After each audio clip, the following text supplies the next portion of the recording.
வீட்டில் இருக்கிற பெண்களுக்கு சிறுதொழில் செய்யணும், கைத்தொழில் செய்யணுங்கிற ஆர்வமும் ஆசையும் நிறையவே இருக்கும். தங்களாலேயும் கை நிறைய சம்பாதிக்க முடியுமாங்கிற ஏக்கம் இருக்கும்.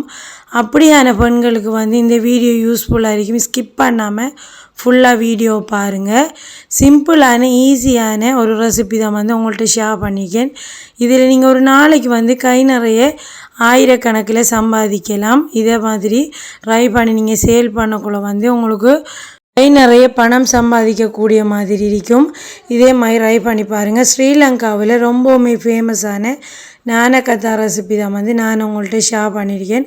3 பொருட்களை வச்சு ஈஸியாக எப்படி செய்கிறதுண்டு வாங்க வீடியோக்குள்ளே போய் பார்க்கலாம். வீடியோக்கு மறக்காமல் ஒரு லைக் பண்ணிக்கோங்க.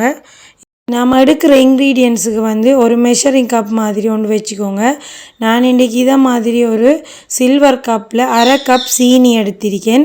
நீங்கள் மாவு எந்த கப்பால் அளக்கீங்களோ அந்த கப்புக்கு ஏற்ற மாதிரி உங்களோட மெஷர்மெண்ட்டை மாற்றிக்கோங்க. இந்த சீனியோட 2 ஏலக்காய் சேர்த்து நல்லா பொடியை இதை மாதிரி பவுடர் பண்ணி எடுத்துக்கோங்க. கொஞ்சம் கூட சீனி தட்டுப்படப்படா இதே மாதிரி பவுடர் பண்ணி எடுக்கணும்.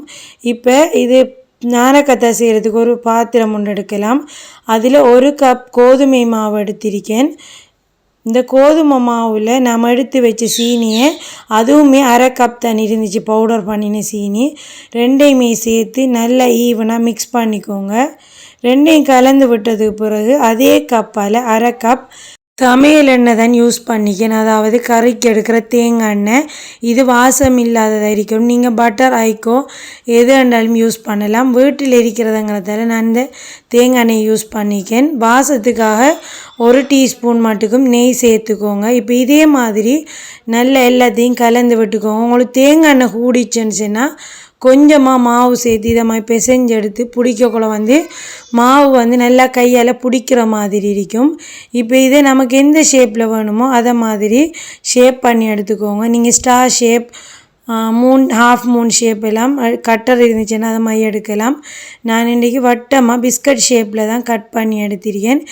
இப்போ நாம் செஞ்சு வச்ச நானக்கத்தாவெல்லாம் ஒரு பிளேட்டில் கோதுமை மாவை கொஞ்சமாக டஸ்ட் பண்ணி இது எல்லாத்தையுமே இந்த பிளேட்டுக்கு மாற்றி வைக்கலாம். இதை மாற்றினதுக்கு பிறகு நான் சீனி கொஞ்சம் எடுத்திருக்கேன். இதை மேலே டெக்கரேஷனுக்காக யூஸ் பண்ண போகிறேன்.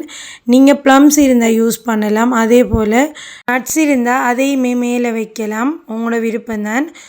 பார்க்குறதுக்கு அழகாக இருக்கும். நீங்கள் சீனி வச்சாலுமே நல்லா இருக்கும் பார்க்குறதுக்கு. இப்போ இது எல்லாத்தையும் சீனியில் டிப் பண்ணி எடுத்து வச்சிருக்கேன். இதை நாம் இப்போ அடுப்பில் தான் பேக் பண்ண போகிறோம். அடுப்பில் பேக் பண்ணாலும் உங்களுக்கு டைம் நிறைய டைம் உங்களுக்கு வேஸ்ட் ஆகாது. 20 நிமிஷத்துலேயே நானக்கத்தா ரெடி ஆயிரும். ஒரு அகலமான பாத்திரத்தில் ஒரு ஸ்டாண்ட் ஒன்று வச்சு ஒரு 5 நிமிஷம் ப்ரீ ஹீட் பண்ணினதுக்கு பிறகு நீங்கள் செஞ்சு வச்ச நானக்கத்தா பிளேட்டை அப்படியே அதுக்குள்ளே வச்சு மூடி போட்டு மூடி ஒரு 20 நிமிஷத்துக்கு மீடியம் ஃப்ளேமில் நல்லா பேக் பண்ணி எடுத்துக்கோங்க. பேனில் வச்சு பேக் பண்ணது நமக்கு ரெடி ஆகிட்டு ஃபஸ்ட்டுக்கு சாஃப்டாக இருக்கும். மாறினதுக்கு பிறகு சரியான ஷேப்பில் வரும். நமக்கு அவனில் 150 டிகிரியில் ஒரு 10 நிமிஷம் பேக் பண்ணி எடுத்துக்கோங்க. கூட டைம் வச்சு இல்லைன்னுச்சுன்னா அதில் கலரை சேஞ்ச் ஆகி உள்ளுக்கெல்லாம் கருப்பாயிடும். அதால் 10 நிமிஷத்துக்கு மேலே அவன்லேயுமோ இல்லை அடுப்பில் கூட வச்சு பேக் பண்ண வேணாம். இதை நீங்கள் 1 மாதம் கூட வச்சு யூஸ் பண்ணலாம். சூடு ஆறினதுக்கு பிறகு இதை மாதிரி கண்ணாடி ஜாரில் வச்சு மூடி வச்சுருந்துச்சுன்னா 1 மாதத்துக்கு கூட கெட்டு போகாமல் இருக்கும். இது குறைஞ்ச நேரத்தில் குறைஞ்ச பொருட்களை வச்சு வீட்டில் ஈஸியாக எப்படி செய்கிறதுங்கிறத உங்கள்கிட்ட ஷேர் பண்ணியிருக்கேன். வீட்டில் பிள்ளைகளை வச்சு இருக்கிறவங்க கூட இதை ஈஸியாக செஞ்சு நீங்கள் வெளியே சேல் பண்ணி நிறைய காசு சம்பாதிக்கலாம். இதே மாதிரி நிறைய வீடியோஸுக்கு என் சேனலை சப்ஸ்கிரைப் பண்ணிக்கோங்க, சப்போர்ட் பண்ணிக்கோங்க, வீடியோக்கு லைக் பண்ணிக்கோங்க. தேங்க்ஸ் ஃபார் வாட்சிங்.